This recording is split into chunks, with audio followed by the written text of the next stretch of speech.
కోట్ల మంది ఆడబిడ్డలు ఆర్టీసీలో ఉచిత బస్సు రవాణా సౌకర్యాన్ని వినియోగించుకున్నారు.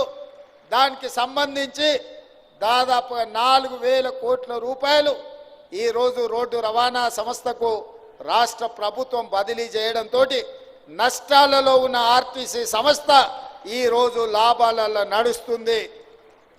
ఒకనాడు 50-60% కూడా బస్సుల్లో ప్రయాణికులు ఎక్కేవాళ్ళు కాదు. ఈరోజు 100 నుంచి 110% బస్సుల్లో రవాణా ఉపయోగించుకుంటుండ్రంటే ఎంతో ఓపికతో మా డ్రైవర్లు మా కండక్టర్లు ప్రజలతో మమేకమై ప్రజలకు ఇబ్బంది జరగకుండా పని భారాన్ని మోసుకుంటూ ఈరోజు మహాలక్ష్మి పథకాన్ని విజయవంతం చేసిండ్రు. ఇవాళ మహాలక్ష్మి పథకం మా ఆడబిడ్డలకు ఒకప్పుడు అమ్మగారి ఇంటికి వెళ్ళాలంటే ఇంటి ఆయన బస్సు కిరాయి ఇవ్వాలి, ఆలయం సందర్శించుకోవాలంటే ఇంటి ఆయన అనుమతి ఇవ్వాలి. ఇవాళ ఇంటి ఆయన రూపాయి ఇవ్వకపోయినా ఆయన అక్కడ పని మీద పోతే మా ఆడబిడ్డలు ఆర్టీసీ బస్ ఎక్కి అమ్మగారింటికి పోయి అమ్మని చూసి ఆ పక్కనే ఆలయంలో పోయి దర్శనం చేసుకొని మళ్ళీ ఇంటి ఆయన వచ్చే లోపల ఇంటికి వచ్చేటట్టు ఈరోజు ఈ మహాలక్ష్మి పథకం ఉపయోగపడుతుంది. మా అక్కలు నవ్వుతున్నారు, నిజమే చెప్తున్నాడు మా తమ్ముడని. నేను చూస్తుంటే కదా, మాట్లాడుతుంటే కదా అందరితోటి.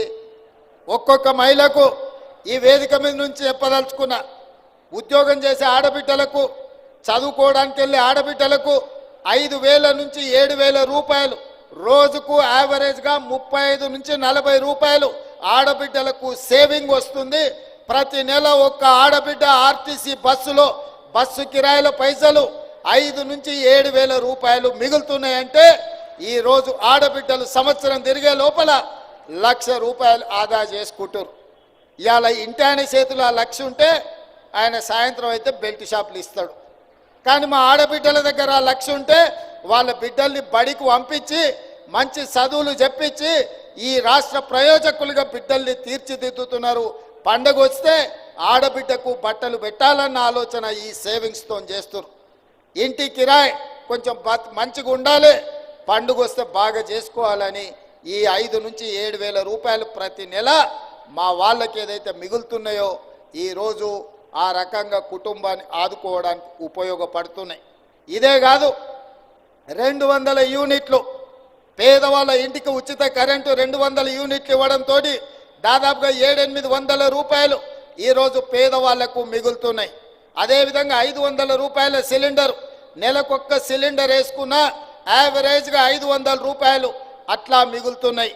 అంటే 6 గ్యారంటీలలో ఆడబిడ్డలకు బస్సు ఉచిత ప్రయాణం కావచ్చు, పేదవాళ్లకు 200 యూనిట్లు ఉచిత కరెంటు కావచ్చు, 500 రూపాయల సిలిండర్ కావచ్చు, రాజీవ్ ఆరోగ్యశ్రీ ద్వారా ఇంట్లో పేదవాళ్ళకి ఏ ఇబ్బంది వచ్చినా 10 లక్షల రూపాయలు కార్పొరేట్ వైద్యాన్ని అందించడం ద్వారా యావరేజ్గా ప్రతి నెల సరాసరిగా చూసుకున్న 10,000 రూపాయలు ఈరోజు ప్రతి కుటుంబానికి ప్రత్యక్షంగా ఆర్థిక ప్రయోజనం చేకూర్చే విధంగా ఈరోజు ఈ పథకాలు అమలు జరుగుతున్నాయి. ఇదే కాదు, ఈరోజు బోనస్ ఒట్లు పండించిన వాళ్లకు గతంలో మీకు తెలుసు ఊరేస్తే ఊరేసుకున్నట్టే అని ఆనాటి పెద్దలు చెప్పినారు. ఆ మాట చెప్పిన పెద్ద మనిషి మాత్రం ఆయన ఫామ్ హౌస్లో 150 ఎకరాలలో వరి పండించుకున్నాడు. ఆయన పండించిన ఒట్లలో మరి బంగారం ఉందేమో నాకు తెలియదు, కానీ కావేరీ సీడ్స్ అనే సంస్థ 4,200 రూపాయలు క్వింటాల్కి ఇచ్చి కొన్నదయా. మరి దొరలు పండిస్తే ఆ ఒట్లలో బంగారం ఉంటుందేమో నాకు తెలియదు, కానీ గజ్వేల్ ఫామ్ హౌస్లో రాష్ట్రమంతా ఊరేస్తే ఊరేసినట్టే అని రైతాంగానికి చెప్పి వారు మాత్రం 150 ఎకరాలల్లో వరి పండించుకుంటే కావేరీ సీడ్స్ 4,200 రూపాయలు క్వింటాల్కి ఇచ్చి కొనుగోలు చేసింది.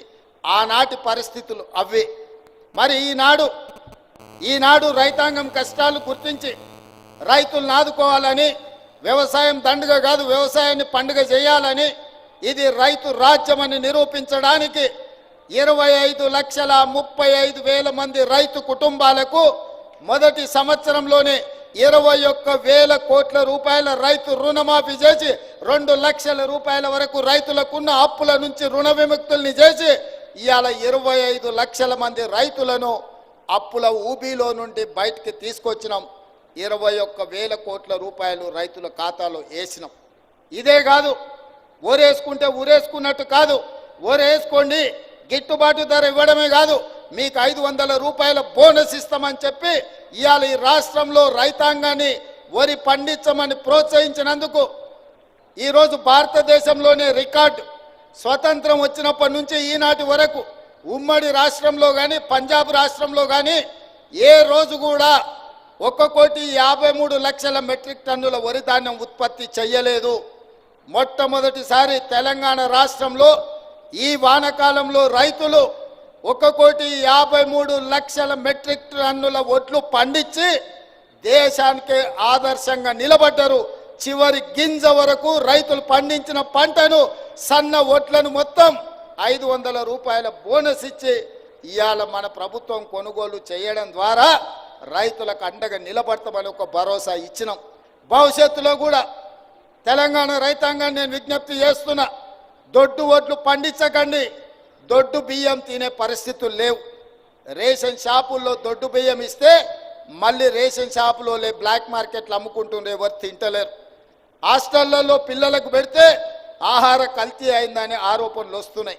అందుకే తెలంగాణలో ఉండే SC, ST, BC, minority Kasturba పాఠశాలలతో పాటు మధ్యాహ్న భోజన పథకంతో పాటు రేషన్ షాపుల్లో ప్రతి వాడికి సన్న బియ్యం ఇయ్యాలని తెలంగాణ రాష్ట్ర ప్రభుత్వం నిర్ణయించుకున్నది. తెలంగాణ గడ్డ మీద ఈ నేలలో పండిన వడ్లే సన్న వడ్లు పండించండి, తెలంగాణ సోన పండించండి. ప్రతి పేదవాడికి సన్న బియ్యం ఇవ్వడం ద్వారా రీసైక్లింగ్ బియ్యం మాఫియాను ఉక్కు కూకటి వేళ్లతో పెకిలించి ఈరోజు పేదవాళ్లకు సన్న బియ్యం ఇద్దాం. అందుకే తెలంగాణ రైతాంగానికి నా విజ్ఞప్తి, సన్న వడ్లే పండించండి. మీరు పండించిన ప్రతి గింజకు 500 రూపాయల బోనస్ ఇచ్చి కొనుగోలు చేసే బాధ్యత రాష్ట్ర ప్రభుత్వం తీసుకుంటుంది. ఇది తెలంగాణ విద్యార్థులతో పాటు తెలంగాణ పేదోళ్లకు మేలు జరుగుతుంది. అందుకే సన్న వడ్లను పండించమని ఈరోజు నేను విజ్ఞప్తి చేస్తున్నా. ఇన్ని పథకాలు ఇవే కాదు, తెలంగాణ ఉద్యమమే నిరుద్యోగ సమస్య, ప్రభుత్వ ఉద్యోగ ఖాళీల భర్తీలు. ఇంతకుముందు మిత్రుడు పొన్నం ప్రభాకర్ గారు చెప్పారు, వాళ్ళు నోటిఫికేషన్లు ఇచ్చారు, మేము నియామక పత్రాలు ఇచ్చినామని. 10 ఏళ్ళు మిమ్మల్ని నియమించొద్దని ఎవరైనా అడ్డం పడ్డారా? అన్ని శాఖలు మీ చేతుల్లోనే ఉన్నాయి కదా, అన్ని వ్యవస్థలు మీరే పట్టు బిగించారు కదా, అన్ని వ్యవస్థలను మీరే కబ్జా పెట్టుకొని మీ సుట్టపైన ఆర్టీసీలో ఎన్ని రకాలుగా చెలాయించిండో నేను చెప్పాల్సిన అవసరం లేదు. మీ అందరికీ రవాణా శాఖలు ఉన్న ప్రతి ఒక్కరికి తెలుసు కదా, హోంగార్డు నుంచి కమిషనర్ వరకు. ఒక్క చిన్న ఉద్యోగి మొత్తం రవాణా వ్యవస్థనే మొత్తం తన కబంధ హాస్తాల్లో పెట్టుకొని నడిపించిండు కదా. రవాణా నియామకాలు మేమేమన్నా చేయొద్దన్నమా? మీకు అసలు ఉద్దేశమే లేదు, మీకు లక్ష్యమే లేదు. నోటిఫికేషన్లు ఇచ్చి గాలి కొదిలేసి చాట్ల తవుడు పోసేదో తాకట్టు పెట్టినట్టు ఈరోజు మీరు నోటిఫికేషన్లు ఇచ్చి కోర్టులో లిటిగేషన్లు మీరే వేపించి ఎక్కడ కూడా నియామకాలు జరగకుండా మీరు అడ్డం పడితే ఆ చిక్కుముళ్ళను అన్నిటిని కూడా మేము వచ్చినాక ఇప్పినాం. మొదటి ప్రాధాన్యత నిరుద్యోగ సమస్య అనుకున్నాం.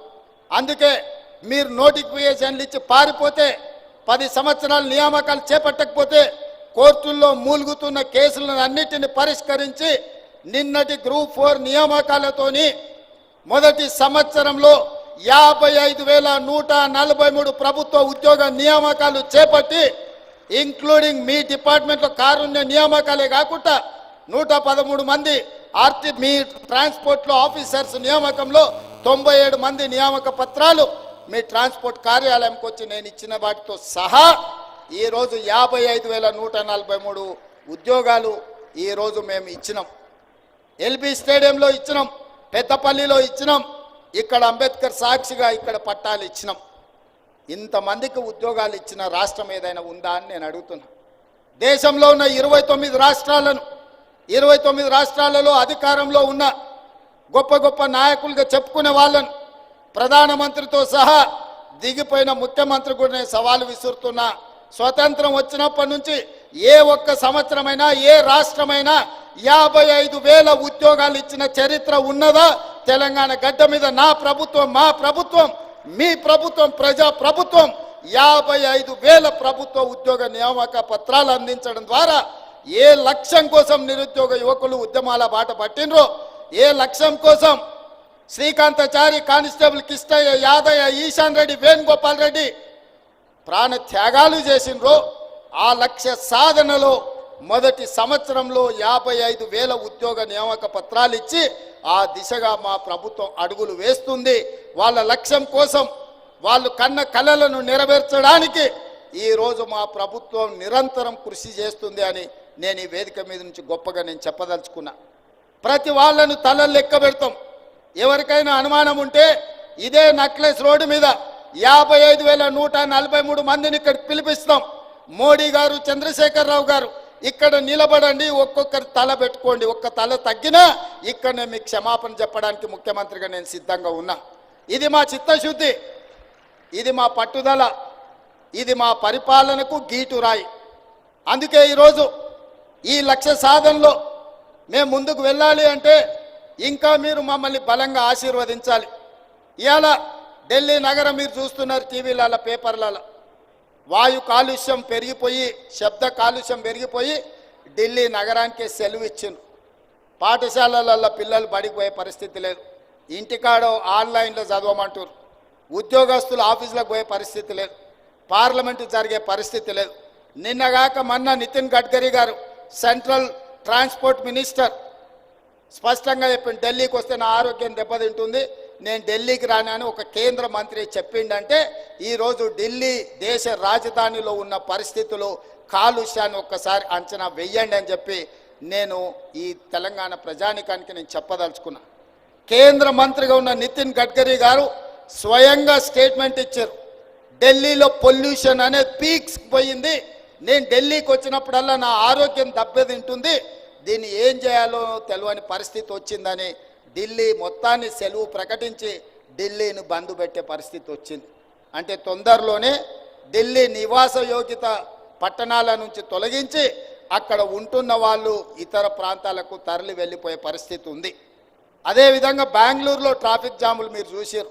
చెన్నైలో వర్షాలు వస్తే పడవల్లో తిరిగే పరిస్థితి మీరు చూసారు. ముంబైలో కొట్టుకుపోతున్న పరిస్థితులు మీరు చూస్తున్నారు. కలకత్తా గురించి నేను చెప్పాల్సిన అవసరమే లేదు. ప్రపంచంలో చెత్త నగరం కింద పోటీ పడితే కలకత్తా ఫస్ట్ వచ్చేటట్టు ఉన్నది. ఈ మహానగరాలల్లో 6 నగరాలు ఉంటే ఢిల్లీ, ముంబై, చెన్నై, కలకత్తా, బెంగళూరు, హైదరాబాద్ మన ఒక్కరమే కాస్తో కూస్తో బాగున్నాం. ఈ బాగున్న నగరం వేగంగా కాలుష్యం వైపు ప్రయాణం చేస్తుంది. ఈ కాలుష్యాన్ని నియంత్రించాలంటే ఆర్టీసీ కార్మికులు, రవాణా శాఖ సిబ్బంది నడుం బిగిస్తే తప్ప ఈ కాలుష్యాన్ని నియంత్రించలేని పరిస్థితి ఉన్నది. సామాజిక బాధ్యత, ఇది ఉద్యోగం కాదు, ఇది భావోద్వేగం.